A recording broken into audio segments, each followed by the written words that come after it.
Hi friends, welcome to పెన్నెమ్స్ kitchen.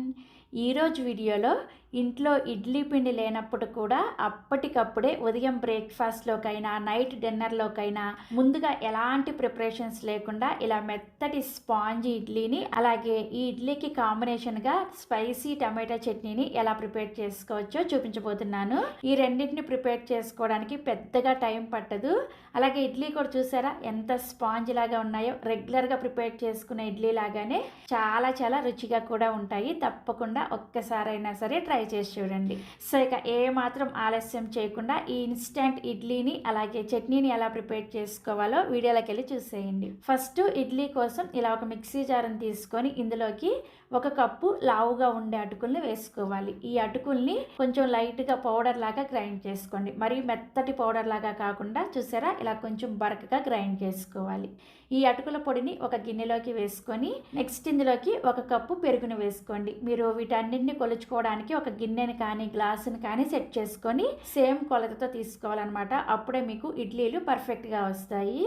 ఈ అటుకుల పొడి అలాగే పెరుగంతా కూడా చక్కగా కలిసే విధంగా కలిపేసుకొని ఈ గిన్నెని పక్కన పెట్టేసుకోండి. నెక్స్ట్ ఇప్పుడు ఇంకొక గిన్నెని తీసుకొని ఇందులోకి సేమ్ కప్పుతోటి 1.5 కప్పుల ఇడ్లీ రవ్వను వేసుకోండి. ఈ ఇడ్లీ రవ్వని శుభ్రంగా 3-4 సార్లు కడిగేసి ఆ నీళ్ళన్నీ కూడా తీసేసి అలాగే ఇందులో ఉన్న ఎక్స్ట్రా నీళ్ళన్నీ కూడా ఇలా గట్టిగా పిండేసి ఈ ఇడ్లీ రవ్వని ఈ అటుకుల మిశ్రమంలోకి వేసుకోవాలి.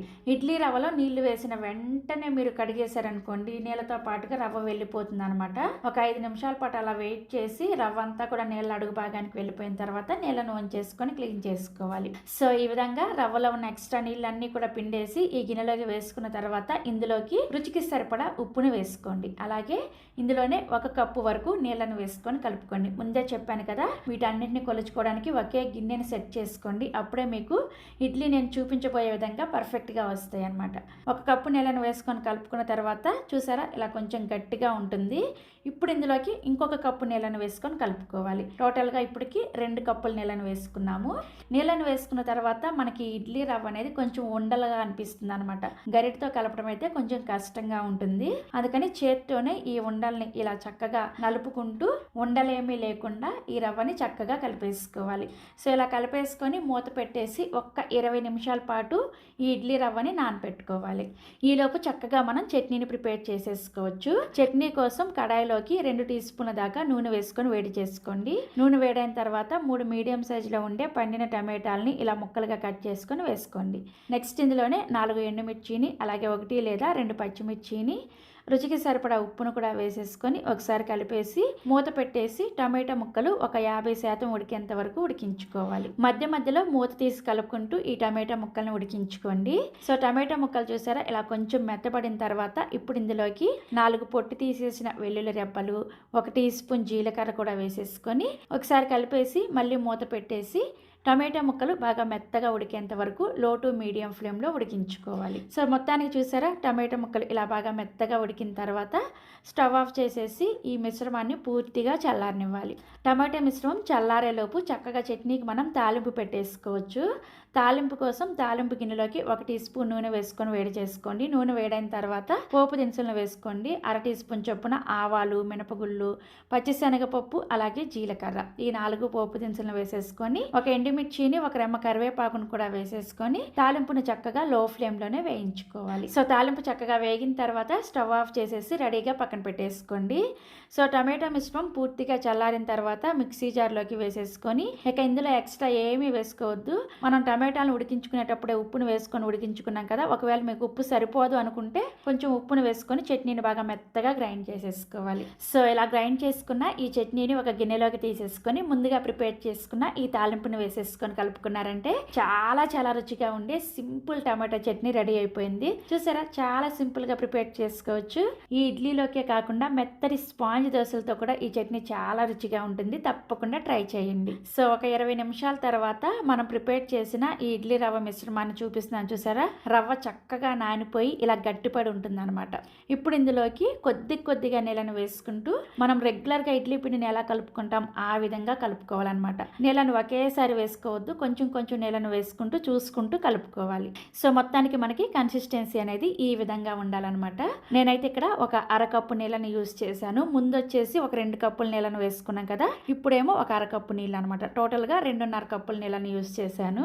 సో ఇప్పుడు ఇడ్లీని ఉడికించుకోవడం కోసం ఇడ్లీ కుక్కర్లోకి 2 కప్పుల నీళ్ళని వేసుకొని హై ఫ్లేమ్లోనే ఈ నీళ్ళని బాగా మరిగించుకోవాలి. ఇడ్లీ పిండి రెడీ అయిన వెంటనే ఇలా ఇడ్లీ కుక్కర్లో నీళ్ళను వేసుకొని మరిగించుకోండి. నీళ్లు మరిగేలోపు చక్కగా మనం ఇడ్లీ పెట్టేసుకోవచ్చు. సో నీళ్లు మరిగేటప్పుడు మనం ప్రిపేర్ చేసుకున్న ఈ ఇడ్లీ పిండిలోకి 1/2 టీ స్పూన్ దాకా ఎలాంటి ఫ్లేవర్ లేని ఈనోని వేసుకోండి. చూసారు కదా, ఇలా బ్లూ కలర్లో ఉంటుంది అనమాట. ఇలా బ్లూ కలర్లో ఉండే ఈనోని ఒక 1/2 టీ స్పూన్ వేసుకోండి. మీకు ఈనో వేసుకోవడం ఇష్టం లేకపోతే ఒక 1/2 టీ స్పూన్ దాకా చూడండి ఇలా బేకింగ్ సోడా ఉంటుంది కదా, ఈ బేకింగ్ సోడానైనా సరే వేసుకోవచ్చు. మనం ఇన్స్టెంట్గా ఇడ్లీని ప్రిపేర్ చేసుకుంటున్నాం కాబట్టి ఖచ్చితంగా ఏదో ఒకటి కొంచెం వేస్తేనే ఇడ్లీలు చాలా మెత్తగా వస్తాయి. మాకు ఇవేమి వేసుకోవడం ఇష్టం లేదు అనుకుంటే ఇడ్లీని డైరెక్ట్గా పెట్టేసుకోవచ్చు, కానీ కొంచెం గట్టిగా వస్తాయి అనమాట. ఈనో వేసిన తర్వాత 1 టీ స్పూన్ దాకా నీళ్ళను వేసుకొని ఈనో అంతా కూడా ఈ రవ్వలో కలిసేటట్లుగా బాగా కలుపుకోవాలి. కలుపుకుంటే మనకి ఫైనల్గా కన్సిస్టెన్సీ ఈ విధంగా ఉంటుంది. ఇప్పుడు ఇడ్లీ ప్లేట్లకి కొద్దిగా నూనెని కానీ నెయ్యిని కానీ రాసుకొని ఇడ్లీ ప్లేట్లలో మీరు రెగ్యులర్గా ఇడ్లీ ఎలా పెట్టుకుంటారో అదే విధంగా పెట్టేసుకోండి. కొంచెం పలచగానే పెట్టుకోండి. అలాగే ఇడ్లీని ప్రిపేర్ చేసుకోవడానికి రెడీగా ఉన్నప్పుడు మాత్రమే ఈనోని వేసుకొని కలుపుకోవాలి. ఈనో వేసుకొని కలిపిన తర్వాత పిండిని పక్కన పెట్టకూడదు అనమాట. పక్కన పెట్టేశారనుకోండి ఇడ్లీలు మీకు అంత పర్ఫెక్ట్ గా రావు. అందుకనే నీళ్లు మరిగేటప్పుడే ఇడ్లీ పిండిలో ఈనో వేసుకొని కలిపేసుకొని ఈ విధంగా ఇడ్లీ ప్లేట్లలో ఇడ్లీని పెట్టేసుకొని ఇడ్లీ స్టాండ్ లోకి పెట్టేసుకోండి. ఇక్కడ నేను చూపించిన కొలతలకి నాకు 12 ఇడ్లీ రెడీ అయ్యాయి అనమాట. అంటే 3 ప్లేట్లలో ఇడ్లీ రెడీ అయ్యాయి. ఈ ఇడ్లీ స్టాండ్ ని తీసుకెళ్లి మనం ఆల్రెడీ నీళ్ళని మరిగించుకుంటున్నాం కదా, బాగా మరుగుతున్న ఈ నీళ్ళల్లోకి ఈ ఇడ్లీ స్టాండ్ ని పెట్టేసి మూత పెట్టుకొని ఒక్క 15 నిమిషాల పాటు మీడియం ఫ్లేమ్లోనే ఉడికించుకోవాలి.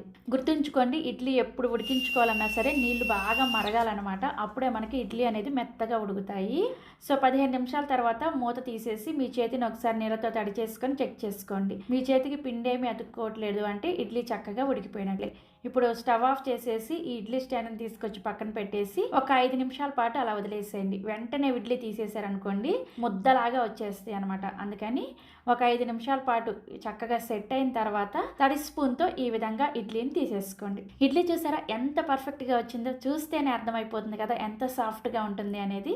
ఇదే విధంగా మిగిలిన ఇడ్లీలను కూడా తీసేసుకొని సర్వింగ్ ప్లేట్లోకి పెట్టుకొని మనం ప్రిపేర్ చేసిన ఈ స్పైసీ టమాటా చట్నీతో సర్వ్ చేసుకోండి. చాలా అంటే చాలా రుచిగా ఉంటాయి. ఇన్నిసార్లు చెప్తున్నాను అనుకోవద్దు, తప్పకుండా ట్రై చేసి చూడండి. ఇక నేను మీకు ఒక ఇడ్లీని తుంచి కూడా చూపిస్తున్నాను చూడండి. లోపల వరకు కూడా చక్కగా ఎంత మెత్తగా ఉందో, చాలా చాలా కమ్మగా ఉంటాయి. తప్పకుండా మీరు కూడా ఈ ఇన్స్టెంట్ ఇడ్లీని అలాగే చట్నీ రెసిపీని ట్రై చేస్తారు కదా. అప్పటికప్పుడు ఇలా క్రిస్పీగా దోశని ఎలా వేసుకోవచ్చో ఈ వీడియోలోకి వెళ్ళి చూసేయండి. ఈ క్రిస్పీ దోశను ప్రిపేర్ చేసుకోవడం కోసం ఇలా ఒక మిక్సీ జార్ని తీసుకొని అందులోకి 1 కప్పు బియ్యం పిండిని వేసుకోండి.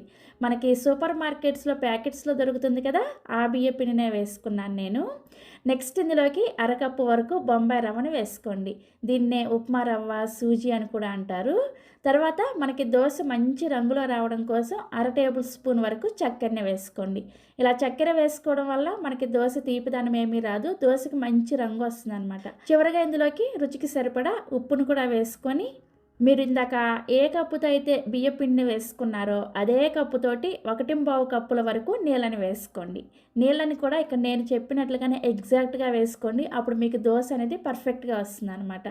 సో ఇలా 1.5 కప్పుల నీళ్ళని వేసుకొని మూత పెట్టేసి ఈ పిండిని బాగా మెత్తగా గ్రైండ్ చేసుకోండి. మనకి రవ్వ అనేది ఎక్కడ బరక లేకుండా ఉండేటట్లుగా ఇక్కడ నేను మీకు వీడియోలో చూపిస్తున్నాను చూసారా, ఇలా బాగా మెత్తగా గ్రైండ్ చేసుకోవాలి. మనకి కన్సిస్టెన్సీ అనేది ఈ విధంగా వస్తుంది అనమాట. నెక్స్ట్ ఇందులోకి 1/2 కప్పు వరకు కొద్దిగా లైట్గా పులిసిన పెరుగుని వేసుకోండి. మీ దగ్గర ఒకవేళ పులిసిన పెరుగు లేకపోతే కమ్మటి పెరుగు అయినా సరే వేసుకోవచ్చు. బట్ పులిసిన పెరుగు వేసుకున్నారంటే దోశ టేస్ట్ అనేది ఇంకా బాగుంటుంది అనమాట. తర్వాత ఇందులోకి 1/2 కప్పు వరకు నీళ్ళని కూడా వేసుకొని మళ్ళీ ఒకసారి ఈ పిండిని బాగా మెత్తగా గ్రైండ్ చేసుకోండి. సో ఇక్కడ నేను మీకు గ్రైండ్ చేసిన తర్వాత చూపిస్తున్నాను చూసారా, పిండి అనేది ఇలా జారుగా ఉండాలన్నమాట. ఈ విధంగా గ్రైండ్ చేసుకున్న పిండిని ఒక గిన్నెలోకి వేసుకొని ఇందులోనే జస్ట్ ఒక 2 టేబుల్ స్పూన్ల దాకా నీళ్ళని మిక్సీ జార్లోకి వేసుకొని కలిపేసుకొని ఈ నీళ్ళని కూడా ఇదే పిండిలోకి వేసుకొని కలుపుకోండి. ఇలా కలుపుకున్న తర్వాత పిండి కన్సిస్టెన్సీ చూసారా, ఖచ్చితంగా ఇలా గరిటె జారుగానే ప్రిపేర్ చేసుకోవాలన్నమాట. ఇక నేను చూపించినట్టుగా ఎగ్జాక్ట్గా మీరు ఫాలో అవుతూ ప్రిపేర్ చేస్తే 100% దోశ అనేది ఫెయిల్ అవ్వకుండా చాలా ఈజీగా వస్తుంది. ఆ దోశల పిండిని ప్రిపేర్ చేసుకుంటే సరిపోదు, దోశ వేసుకునేటప్పుడు కూడా కొన్ని చిన్న చిట్కాలు పాటిస్తే దోశ అనేది పర్ఫెక్ట్గా వస్తుంది అనమాట. సో ఇలా దోశల పిండిని ప్రిపేర్ చేసుకున్న తర్వాత ఇక ఈ పిండికి పులియ పెట్టాల్సిన అవసరం ఏమీ లేదు. వెంటనే దోశ వేసేసుకో. స్టవ్ ఆన్ చేసి ఇలా దోశల పెనాన్ని పెట్టుకొని పెనుని హై ఫ్లేమ్లో బాగా వేడి చేసుకోండి. పెనం వేడైన తర్వాత ఇలా కొద్దిగా నీళ్ళని చిలకరించుకొని టిష్యూ పేపర్తో కానీ కాటన్ క్లాత్తో కానీ ఈ ప్యాన్ అంతా కూడా శుభ్రంగా ఇలా తుడిచేసేయండి. ఇలా తుడిచేసిన తర్వాత మంటని ఖచ్చితంగా లో ఫ్లేమ్లోకి పెట్టుకొని మనం ప్రిపేర్ చేసుకున్న పిండిని ఇలా 1 నుంచి 1.5 గరిటె వరకు ప్యాన్ సైజుకి తగ్గట్టుగా పిండిని వేసుకొని దీన్ని నెమ్మదిగా నిదానంగా రౌండ్గా దోశను ప్రిపేర్ చేసుకోండి. వీలైనంత పలచగా ఈ దోశని స్ప్రెడ్ చేసుకోవచ్చు. బట్ స్పీడ్గా తిప్పేశారంటే మాత్రం ఈ పిండి గరిటెకి అతుక్కొని వచ్చేస్తుంది అనమాట. అందుకని ఫ్లేమ్ని వీలైనంత చిన్న మంట మీద పెట్టేసి ఈ దోశని నెమ్మదిగా ఈ విధంగా రౌండ్గా దోశని వేసుకోండి. ఇలా దోశ వేసుకున్న తర్వాత మంటని మీడియం ఫ్లేమ్లోకి పెట్టుకొని ఈ దోశ పైన పిండి అంతా కూడా ఉడికేంత వరకు మీడియం ఫ్లేమ్లోనే దోశని కాల్చుకోండి. సో దోశ పైన పిండి అంతా కూడా ఇలా తడి లేకుండా ఆరిపోయిన తర్వాత ఇప్పుడు దీని మీద 1 టీ స్పూన్ దాకా నూనెని కానీ లేదంటే నెయ్యిని కానీ వేసుకొని ఈ దోశల పెనాన్ని అటు ఇటు తిప్పుకుంటూ దోశ అంతా కూడా ఈవెన్గా ఎర్రగా కాలేంత వరకు కాల్చుకోండి. సో దోశ చూసారా, ఇలా చక్కగా ఎర్రగా కాలిన తర్వాత ఈ విధంగా ఫోల్డ్ చేసుకోండి. సో దోశ చూసారా, చూస్తేనే మీకు అర్థమైపోతుంది ఎంత క్రిస్పీగా వచ్చింది అనేది. ఇలా చక్కగా దోశ వేసుకొని సర్వింగ్ ప్లేట్లోకి తీసుకోండి. నెక్స్ట్ ఇదే విధంగా మిగిలిన పిండితో కూడా దోశలు వేసుకోండి. అయితే ప్రతిసారి కూడా మీరు దోశ వేసుకునే ముందుగా పెనం మీద నీళ్ళని చిలకరించుకొని పెనాన్ని క్లీన్ చేసుకున్న తర్వాత మంటని చిన్న మంట మీద పెట్టి మాత్రమే దోశ వేసుకోవాలి. అప్పుడే మీకు దోశలు అన్నీ కూడా పర్ఫెక్ట్గా వస్తాయి అన్నమాట. ఇక్కడ నేను చూపించిన మెజర్మెంట్స్కి మీకు ఒక 8 నుంచి 10 దోశలు వస్తాయి అన్నమాట. సో ఇలా చక్కగా దోశలు వేసేసుకొని మీకు నచ్చిన చట్నీతో సర్వ్ చేసుకోండి. ఇక్కడ నేను వచ్చేసి టిఫిన్ సెంటర్ వాళ్ళు ప్రిపేర్ చేసే చట్నీతో సర్వ్ చేశాను. ఈ చట్నీ రెసిపీ ఆల్రెడీ మన ఛానల్లో ఉంది. ఇవిలో ఎవరికైనా కావాలి అంటే ఈ వీడియో కింద డిస్క్రిప్షన్లో లింక్ ఇస్తాను, ఒకసారి చెక్ చేయండి. సో ఇక్కడ నేను మీకు దోశ చూపిస్తున్నాను, చూసారా ఎంత క్రిస్పీగా ఉందో, కరకరలాడుతూ వస్తుంది. చాలా సింపుల్గా ప్రిపేర్ చేసుకోవచ్చు. తప్పకుండా మీరు కూడా ట్రై చేయండి. అప్పటికప్పుడు టేస్టీగా బ్రేక్ఫాస్ట్ని ఎలా ప్రిపేర్ చేసుకోవచ్చో వీడియోలోకి వెళ్ళి చూసేయండి. ఈ గుంత పొంగనాలు ప్రిపేర్ చేసుకోవడం కోసం ఇలా ఒక గిన్నెని తీసుకొని అందులోకి 2 కప్పుల దాకా కొంచెం లావుగా ఉండే అటుకులను వేసుకోండి. పలచటి అటుకులు కాకుండా మందంగా ఉంటాయి కదా, ఆ అటుకుల్ని 2 కప్పులు వేసుకోండి.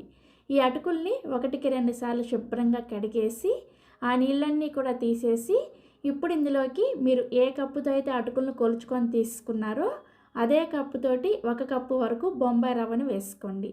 దీన్నే ఉప్మా రవ్వ, సూజీ అని కూడా అంటారు. నెక్స్ట్ ఇందులోకి సేమ్ కప్పుతోటి 1 కప్పు వరకు కొద్దిగా పులిసిన పెరుగును వేసుకోండి. మీ దగ్గర ఒకవేళ పులిసిన పెరుగు లేకపోతే కమ్మటి పెరుగు అయినా సరే వేసుకోవచ్చు. కమ్మటి పెరుగు వేసుకునే వాళ్ళు ఒక 2 నుంచి 3 చుక్కల దాకా నిమ్మరసాన్ని వేసుకున్నారంటే ఈ పొంగనాలు అప్పటికప్పుడు ప్రిపేర్ చేసుకుంటాం కాబట్టి టేస్ట్ చాలా బాగుంటాయి అన్నమాట. నేనైతే ఇక్కడ పులిసిన పెరుగునే వేసుకున్నాను. నెక్స్ట్ ఇందులోకి అదే కప్పుతోటి 1 కప్పు వరకు నీళ్ళని వేసుకోండి. నీళ్ళని మరీ ఎక్కువగా వేసుకోకూడదు, నేను ఇక్కడ చెప్పినట్లుగా 1 కప్పు వేసుకోండి. ఇవన్నీ వేసుకొని ఇవన్నీ కూడా చక్కగా కలిసేటట్లుగా కలిపేసుకోండి. సో ఇక్కడ నేను మీకు కలిపిన తర్వాత కన్సిస్టెన్సీ చూపిస్తున్నాను, చూసారా మనకి ఈ విధంగా వస్తుంది అనమాట. ఇలా కలుపుకొని దీని మీద మూత పెట్టేసి జస్ట్ ఒక్క 10 నిమిషాల పాటు పక్కన పెట్టుకోండి. మనకి ఇందులో వేసుకున్న రవ్వ అనేది కొద్దిగా నానాలన్నమాట. అందుకోసం జస్ట్ ఒక్క 10 నిమిషాల పాటు దీన్ని నానపెట్టుకుంటే సరిపోతుంది. 10 నిమిషాల తర్వాత మూత తీసి మీకు చూపిస్తున్నాను, చూసారా మనకి ఇవి పెరుగుని పీల్చేసుకొని అటుకులు రవ్వ చక్కగా నానిపోయాయి కదా. ఇప్పుడు వీటిని గ్రైండ్ చేసుకోవడానికి మిక్సీ జార్లోకి ఈ నానబెట్టుకున్న అటుకులు బొంబాయి రవ్వ మిశ్రమం మొత్తాన్ని కూడా మిక్సీ జార్లోకి వేసుకోండి. నెక్స్ట్ ఇదే మిక్సీ జార్లోకి మనం ఇందాక అటుకులు కొలుచుకొని తీసుకున్నాం కదా, సేమ్ అదే కప్పుతోటి 1 కప్పు వరకు నీళ్ళని వేసుకొని దీన్ని బాగా మెత్తగా గట్టిగా ఉండేటట్లుగా గ్రైండ్ చేసుకోవాలి. పిండిని మీరు మరీ ఎక్కువ లూజ్గా గ్రైండ్ చేసుకోకూడదు, కొంచెం గట్టిగానే గ్రైండ్ చేసుకోవాలన్నమాట. ఇక నేను మీకు గ్రైండ్ చేసిన తర్వాత చూపిస్తున్నాను చూసారా, ఇలా బాగా మెత్తగా గట్టిగా ఉండేటట్లుగా పిండిని గ్రైండ్ చేసుకొని ఒక గిన్నెలోకి వేసుకోండి. నెక్స్ట్ ఈ పిండిలోకి ఒక మీడియం సైజ్ ఉల్లిపాయని ఇలా చిన్న చిన్న ముక్కలుగా కట్ చేసుకొని వేసుకోండి. అలాగే ఒక ఇంచి అల్లాన్ని పైన తొక్క తీసేసి ఇలా చిన్నగా ముక్కలుగా కట్ చేసుకొని వేసుకోండి. ఇందులోకి 2-3 పచ్చిమిర్చిని కూడా ఇలా చిన్న చిన్న ముక్కలుగా కట్ చేసుకొని వేసుకోండి. అలాగే 2-3 రెమ్మల కరివేపాకును తీసుకొని కొంచెం ముక్కలుగా కట్ చేసుకొని వేసుకోండి. కరివేపాకును డైరెక్ట్గా కాకుండా ఇలా ముక్కలుగా కట్ చేసుకొని వేసుకుంటే ఫ్లేవర్ చాలా చాలా బాగుంటుంది. తర్వాత ఇందులోకి సన్నగా తరిగిన కొత్తిమీర కొద్దిగా, అలాగే 1 టీ స్పూన్ దాకా జీలకర్రని వేసుకోండి. నెక్స్ట్ ఇందులోకి ఒక 1/2 కప్పు వరకు తురిమిన క్యారెట్ని వేసుకోండి. ఇలా క్యారెట్ని వేసుకొని ప్రిపేర్ చేశారంటే పిల్లలు చాలా చాలా ఇష్టంగా తింటారు. ఒక మీడియం సైజ్ క్యారెట్ని తురుముకొని వేసుకుంటే సరిపోతుంది. చివరగా ఇందులోకి రుచికి సరిపడా ఉప్పును కూడా వేసేసుకొని ఇంక ఇందులో ఒక్క చుక్క నీళ్ళు కూడా వేయకుండా వీటిని అన్నీ కూడా పిండిలో కలిసేటట్లుగా కలిపేసుకోండి. సో పిండి కలిపిన తర్వాత మీకు కన్సిస్టెన్సీ చూపిస్తున్నాను చూసారా, ఈ గుంత పొంగనాలు వేసుకోవడానికి పిండి కన్సిస్టెన్సీ అనేది చాలా ఇంపార్టెంటు. ఇందులో వంట సోడా కూడా ఏమీ వేసుకోవాల్సిన అవసరం లేదు. ఇక్కడ నేను చూపించిన ఇంగ్రీడియంట్స్ని యాజ్ ఇట్ ఈజ్గా ఫాలో అయిపోండి. సో పిండి కన్సిస్టెన్సీ మనకి ఇలా కొంచెం గట్టిగానే ఉండాలన్నమాట. మీకు ఒకవేళ పొరపాటున పిండి అనేది లూజ్ అయిందంటే ఈ గుంత పొంగనాలు మీకు అస్సలు రావన్నమాట. అందుకని పిండిని జాగ్రత్తగా ఇలా కొంచెం గట్టిగానే ప్రిపేర్ చేసుకోండి. సపోజ్ మీకు ఒకవేళ పిండి పొరపాటున పలచగా అయిందనుకోండి, కంగారేం పడొద్దు. ఇందులోకి ఒక 2-3 టేబుల్ స్పూన్ల దాకా మనకి ప్యాకెట్స్లో దొరికే బియ్యం పిండి ఉంటుంది కదా, ఆ బియ్యం పిండిని వేసుకొని పొడి బియ్యం పిండిని వేసుకొని కలుపుకున్నారంటే మీకు పిండి అనేది ఈ విధంగా రెడీ అవుతుంది అనమాట.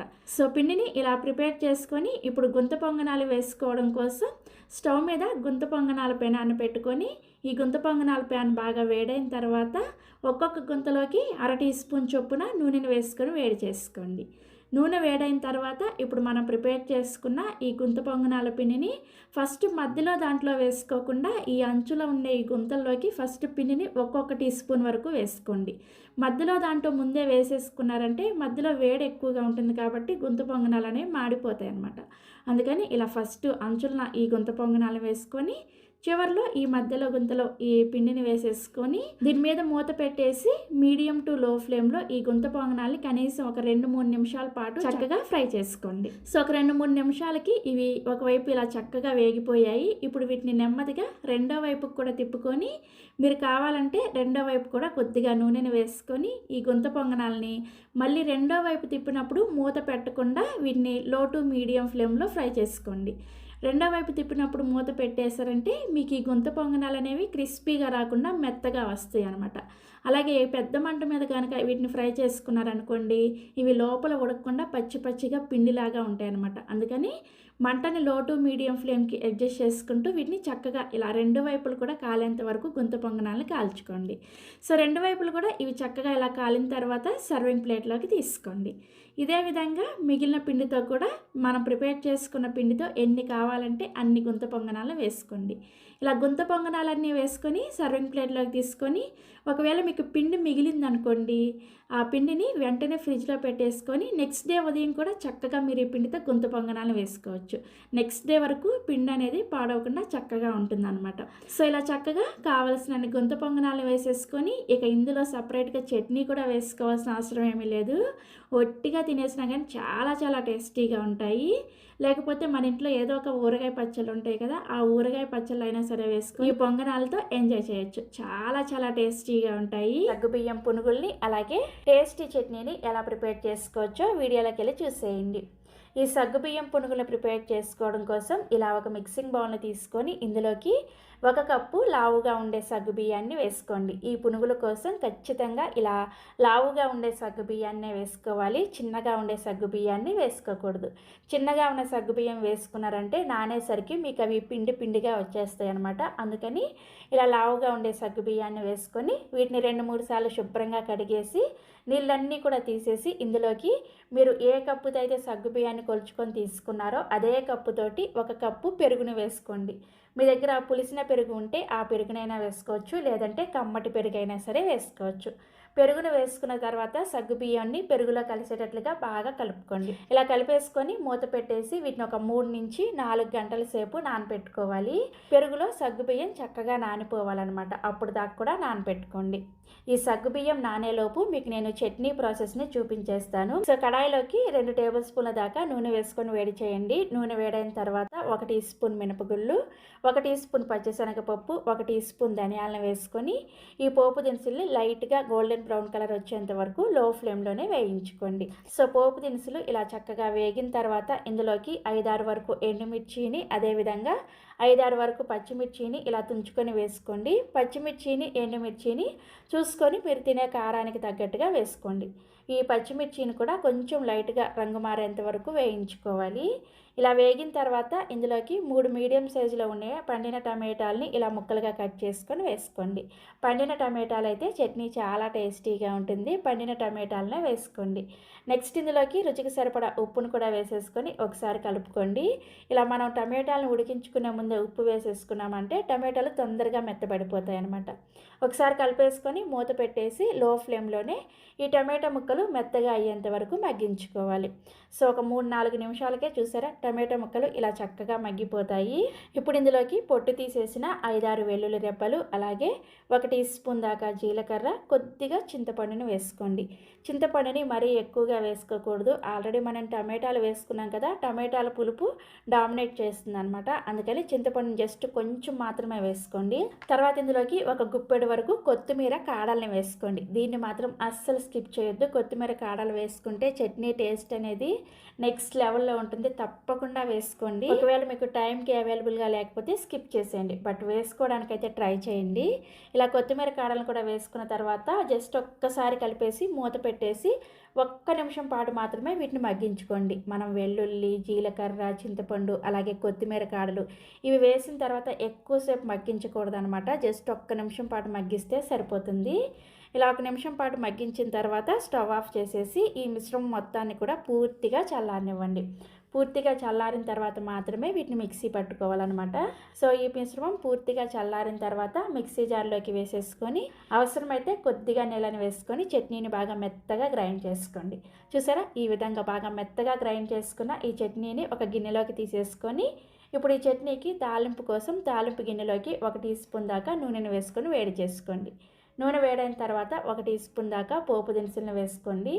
ఆవాలు, మినపగుళ్ళు, పచ్చిశనగపప్పు, అలాగే జీలకర్ర ఈ 4 పోపు దినుసులను వేసేసుకొని ఇందులోకి 2 ఎండుమిర్చిని, అదేవిధంగా 1 రెమ్మ కరివేపాకును కూడా వేసేసుకొని తాలింపుని చక్కగా లో ఫ్లేమ్లోనే ఇలా ఎర్రగా వేయించేసుకొని ఈ తాలింపుని తీసుకొచ్చి మనం ముందుగా గ్రైండ్ చేసుకున్న ఈ టమాటో చట్నీలో వేసేసుకొని కలుపుకోండి. అంతే, చాలా చాలా చాలా టేస్టీగా ఉంటుంది ఈ చట్నీ.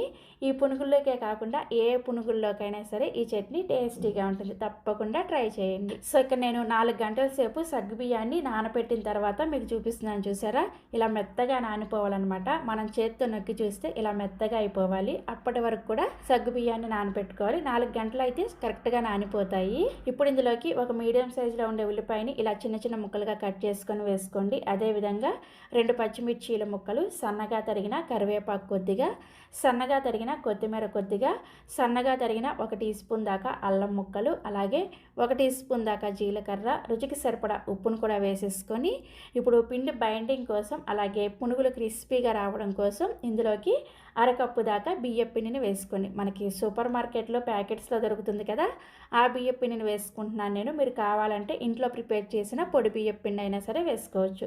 నెక్స్ట్ ఇందులోకి 2 టేబుల్ స్పూన్ల దాకా గోధుమ పిండిని వేసుకోండి. మీరు కావాలంటే మైదా పిండిని కూడా వేసుకోవచ్చు.